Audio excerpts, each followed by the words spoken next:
श्री गणेशाय नमः। नमस्कार, मैं आपका दोस्त एस्ट्रोलॉजर वरुण प्रकाश ज्योतिष के आज के भाग में आपका स्वागत करता हूं। आशा करता हूं आप लोग कुशल से होंगे। भगवान भोलेनाथ की कृपा आप लोग पर सदा बनी रहे। अगर जीवन में कुछ समस्या हैं, परेशानियां चल रही हैं, कुछ काम नहीं बन रहा है, जैसा आप सोच रहे हैं वैसा बिल्कुल नहीं हो रहा है, तो आप परेशानियों से ग्रसित रहने के कारण आप उसका समाधान खोजते हैं। आप भ्रमित होंगे, चारों तरफ उसका परिणाम सोचेंगे क्या वजह है, किन वजहों से समस्याएं आ रही हैं। फिर आप उसका एक उचित मार्गदर्शन पाएंगे, उन नियमों का पालन करेंगे जिन नियमों का पालन करने से आपको जीवन में धीरे धीरे कुछ सुधार होगा। ऐसे ही कुछ चीज़ें हम लाइफ में कर जाते हैं या डेली रूटीन में हम कुछ करते रहते हैं जो अज्ञानतावश हमको पता नहीं रहता सही कर रहे हैं गलत कर रहे हैं।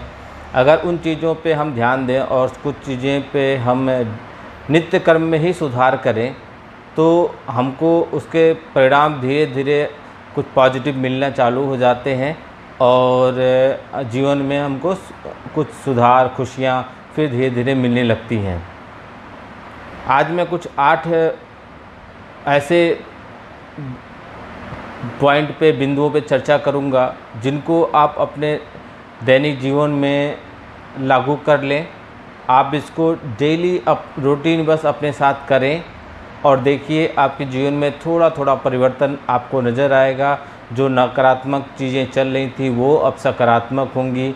आपके जीवन में जो बाधाएं आ रही थी वो अब समान होंगी। आपको पता नहीं रहता या किसी को भी पता नहीं रहता, सुबह से लेके शाम तक, सुबह जगने से लेके रात में सोने तक, फिर दोबारा सुबह जगने से रात के सोने तक के सबके एक नियम ईश्वर ने बनाए हैं।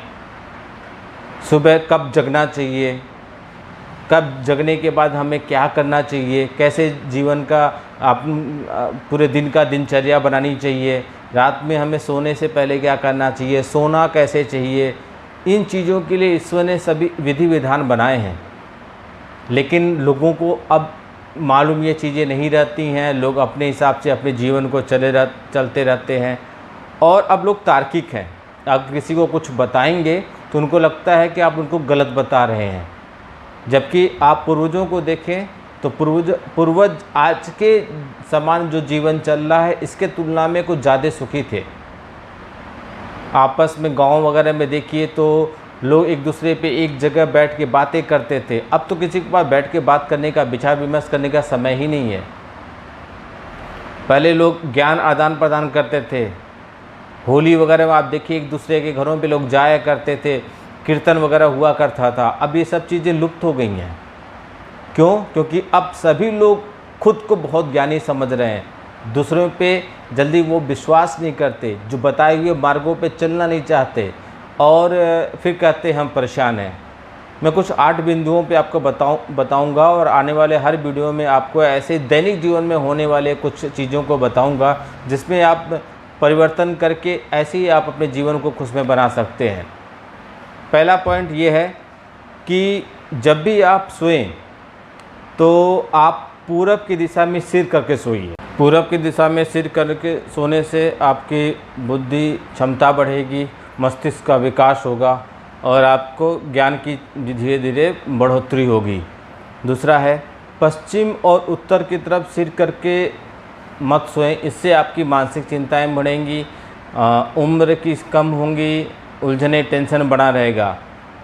तीसरा पॉइंट, दक्षिण में सिर करके सोने वाला व्यक्ति दीर्घायु होता है। चौथा पॉइंट, भोजन न दक्षिण के मुख की तरफ करके पकाएं और न ही दक्षिण की तरफ मुख करके खाएं, ये अशुद्ध भोजन हो जाता है। ये इसको भोजन करने से आपको कुछ लाभ नहीं होगा, ये जहर के समान हो जाता है। पांचवा पॉइंट, अगर आप लंबा जीवन, स्वस्थ जीवन चाहते हैं तो भोजन हमेशा पूरब की दिशा में मुख करके करें और हमेशा कोशिश करें ज़मीन पर बैठ के करें, डाइनिंग टेबल का त्याग करें धीरे धीरे। छठवां पॉइंट, नहाना हमेशा पूर्व की दिशा में मुख करके अच्छा होता है। ब्रश मंजन जो भी करते हैं वो पश्चिम की दिशा में मुख करके करें, वो ज़्यादा उत्तम है। पढ़ाई और पूजा पाठ हमेशा पूरब और उत्तर की तरफ मुख करके करना चाहिए। 8वां पॉइंट, शौच और लघुशंका कभी भी पूरब और पश्चिम की तरफ मुख करके नहीं करना चाहिए। ये 8 पॉइंट हमने बताया, इसको आप दैनिक जीवन में आप कर सकते हैं। इसको करके देखिए, आपके जीवन में धीरे धीरे थोड़े थोड़े परिवर्तन ज़रूर आएंगे और आपके अंदर खुशियाँ आएंगी।